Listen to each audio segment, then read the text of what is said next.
शौहर और बीवी का रिश्ता बहुत नाजुक होता है। अगर भाई भाई में दुश्मनी है और मरते दम तक आपस में बात ना करे तब भी भाई ही रहेंगे, लेकिन मियाँ और बीवी का रिश्ता एक वाहिद रिश्ता है जो टूट जाए तो हमेशा के लिए एक दूसरे के लिए हराम हो जाते हैं, यानी बिल्कुल अजनबी हो जाते हैं। यही वजह है कि अल्लाह ताला को जायज़ अमल जो नापसंदीदा हैं वो है मियाँ बीवी का अलग होना। नबी करीम सल्लल्लाहु अलैहि वसल्लम ने इरशाद फरमाया, अगर शरीयत में किसी और को सजदा करने की इजाज़त होती तो मैं औरत को हुक्म देता कि वह अपने शौहर को सजदा करे। हज़रत आयशा रज़ी अल्लाह ताला अन्हा की रिवायत है कि नबी करीम सल्लल्लाहु अलैहि वसल्लम जब भी घर में दाखिल होते तो मुस्कुराते चेहरे के साथ दाखिल होते थे। निकाह के बाद बीवी की पूरी जिम्मेदारी शौहर पर होती है कि उसके कमी बेसी खर्च का पूरा करे, क्योंकि अल्लाह ताला ने औरत पर कमाने का बोझ नहीं डाला है। एक अच्छा शौहर वो है जो अपनी बीवी से हमेशा नरमी से बात करे। अगर काम का टेंशन हो तो उसे बाहर ही छोड़ कर आए और मुस्कुरा कर बीवी से मिले।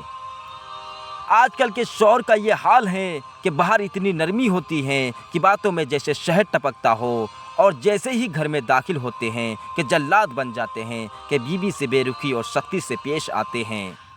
ऐ लोगों सुनो, अल्लाह ताला को सख्त मिजाज लोग पसंद नहीं, इससे बचने की कोशिश करनी चाहिए। बेहतरीन शौहर वो हैं जो अपनी बीवी के कामों में हाथ बटाए। हमारे प्यारे नबी सल्लल्लाहु अलैहि वसल्लम अपनी बीवियों के काम में हाथ बटाया करते थे। मेरे भाइयों, बुजुर्गों, दोस्तों, बीवी की छोटी सी छोटी चीज़ों का ख्याल रखें। बेहतर ये है कि हर महीने अपनी हैसियत के मुताबिक पैसा दे दे ताकि बीवी अपनी ज़रूरत पूरी कर सके। बाज़ बीवियों को ऐसी ज़रूरत होती है कि वो शौहर हो नहीं कहती, लिहाजा हर महीने पैसा देने से वो अपने हिसाब से खर्च कर सकती हैं। शौहर को चाहिए कि वो अपने बीवियों को बराबर तरजीह दे, यानी बाज़ घरों में अगर माँ बाप भाई बहन हैं तो बीवी को तरजीह नहीं देते हैं। माँ बाप और भाई बहन की तरह बीवी को भी वैसा ही तरजीह देना ज़रूरी है। बीवी का लिबास शौहर हैं, इसीलिए शौहर हर तरह से बीवी की हिफाजत करे, उसकी इज्जत व आबरू की और उसके पर्दे का ख़ास ख्याल करे। अगर बीवी से कोई गलती हो जाए तो शौहर को चाहिए कि उसे माफ़ कर दे।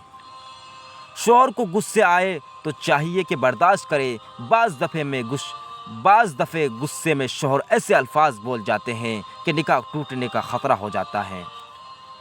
शौहर को ये हक़ नहीं कि वो बीवी पर हाथ उठाए। बाज़ लोग अपनी मर्दानगी सिर्फ़ अपनी बीवियों पर ही दिखाते हैं और बाहर में भीगी बिल्ली बन जाते हैं, लिहाजा इससे बचना ज़रूरी है। अच्छा शौहर वह हैं जो अपनी ख्वाहिश बीवी के अलावा और किसी गैर महरम औरत से पूरी ना करे, यानी खयानत ना करे। रिवायतों में है कि अच्छी बीवी मिल जाना अल्लाह ताला की बहुत बड़ी नेमतों में से एक है। नेक बीवी की ये सिफत है कि वो अपने शौहर से नरमी बर्ताव करती हैं। बीवी को चाहे कितनी भी परेशानी हो, उसे चाहिए कि जब भी उसका शौहर बाहर से काम करके आए तो उससे मुस्कुराकर इस्तकबाल करे।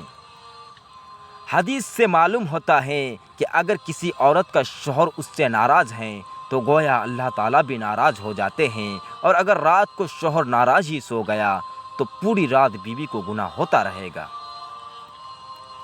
बीवी को चाहिए कि वो सिर्फ अपने शौहर के लिए ही सजे सवरे और अपने शौहर से खयानत ना करे और घर में रहकर उसके बच्चों की अच्छी परवरिश करे। ऐसा करते हुए अगर उसकी मौत आ गई तो इंशाअल्लाह वो जन्नत में दाखिल होगी। बीवी को चाहिए कि हर हाल में शौहर की खिदमत करे, उसके आराम का ख़ास ख्याल रखे। बीवी को ये हक़ नहीं कि अपने शौहर का पैसा फजूल खर्च करे और हैसियत से ज़्यादा ख्वाहिश करे। मसलन बाज़ कहती हैं कि फ़लाँ के पास जो चीज़ हैं मुझे भी चाहिए वगैरह। बीवियों को मना किया गया है कि वो अपने शौहर से बदज़बानी करे। आजकल ये आम है कि जो मन में आया वो शौहर को बोल दिया, और बाज़ दफ़े ऐसे सख्त अल्फाज बोल देती हैं बर्दाश्त से बाहर हो जाता है। مصیبت میں ہو یا سکون میں، ہر حال میں بیوی کو چاہیے کہ شوہر کا ساتھ دے۔ میری پیاری بہنوں، اپنے شوہر کے خاندان والوں یعنی ساس سسر وغیرہ سے نرمی کا معاملہ کرے اور حق بات کرے اور رشتوں کو سچے دل سے نبھائے۔ جس بات سے شوہر کو تکلیف ہو یا شوہر منع کرے اس سے فوراً الگ ہو جائیں۔ مثلاً شوہر یہ بولیں کہ فلاں سے بات نہ کرو یا فلاں کام مت کرو تو فوراً فرما برداری کریں۔